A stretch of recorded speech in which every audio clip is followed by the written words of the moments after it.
दोस्तों नमस्कार। Electrical learn YouTube channel में आपका फिर से स्वागत है। दोस्तों आज के वीडियो के अंदर हम बैटरी बैंक की ऑनलाइन चेकिंग करना सीखेंगे। जैसा कि फ्रेंड्स जो इंडस्ट्रीज होती है उसके अंदर बहुत सारे बैटरी बैंक लगाए जाते हैं। जैसा कि फ्रेंड्स बैटरी बैंक की पावर का यूज पैनल की कंट्रोल सप्लाई में, पीएलसी की सप्लाई के लिए, उसके साथ ही एसटी पैनल और एलटी पैनल के अंदर जो रिले लगी होती है उसमें किया जाता है। और यदि इन बैटरी बैंक का बैकअप खत्म हो जाए तो उस कंडीशन के अंदर पैनल की कंट्रोल सप्लाई चली जाएगी और पूरे प्लांट में या फिर इंडस्ट्रीज में ब्लैकआउट की कंडीशन बन सकती है। तो उस कंडीशन से बचने के लिए हमें समय समय पर बैटरी बैंक को चेक करना होता है।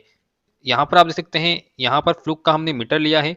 इस मीटर का मॉडल नंबर है BT521।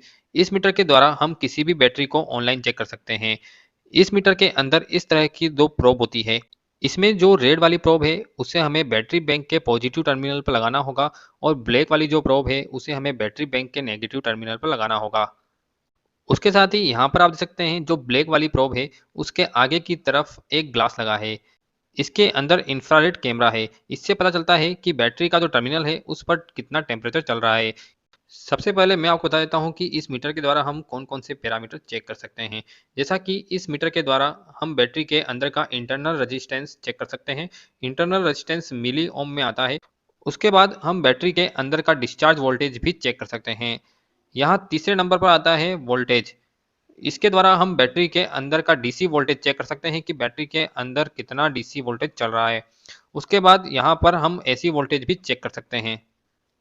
उसके बाद आता है रिपल वोल्टेज। जैसा कि कोई भी सिस्टम है वह पूरी तरीके से प्योर नहीं होता है। प्योर का मतलब यह है कि यदि डीसी सप्लाई किसी भी सिस्टम में फ्लो हो रही है तो उसके अंदर कुछ ना कुछ ऐसी सप्लाई जरूर रहेगी। तो ऐसी सप्लाई कितनी है उसको पता करने के लिए हमें रिपल वोल्टेज पर नोब को ले जाना होगा। इससे पता चलेगा कि बैटरी बैंक के अंदर ऐसी सप्लाई कितनी फ्लो हो रही है। उसके बाद इस मीटर के अंदर हम एडिशनल प्रोब जोड़कर ऑक्सिलरी के द्वारा करंट को चेक कर सकते हैं। जैसा कि एक अलग से प्रोब आती है, उस प्रोब के द्वारा हम किसी भी सिस्टम का करंट चेक कर सकते हैं, चाहे वो एसी सिस्टम हो या फिर डीसी सिस्टम हो। उसके बाद आता है व्यू मेमोरी।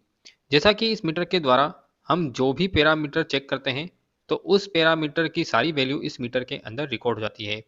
तो उस पैरामीटर्स को देखने के लिए हमें व्यू मेमोरी पर जाना होगा और वहां से हम पुरानी जितनी भी रीडिंग्स है सबको देख सकते हैं। अब हम इस मीटर के द्वारा थोड़ा प्रैक्टिकल करके देख लेते हैं। प्रैक्टिकल के बाद ही आपको ज़्यादा क्लियर होगा कि यह मीटर किस तरीके से काम करता है। रेड वाली लीड है उसे हमें बैटरी बैंक के पॉजिटिव टर्मिनल पर लगाना होगा और जो ब्लैक वाली लीड है उसे हमें बैटरी बैंक के नेगेटिव टर्मिनल्स पर लगाना होगा। इसके लिए हमें टर्मिनल्स को खोलने की जरूरत नहीं है।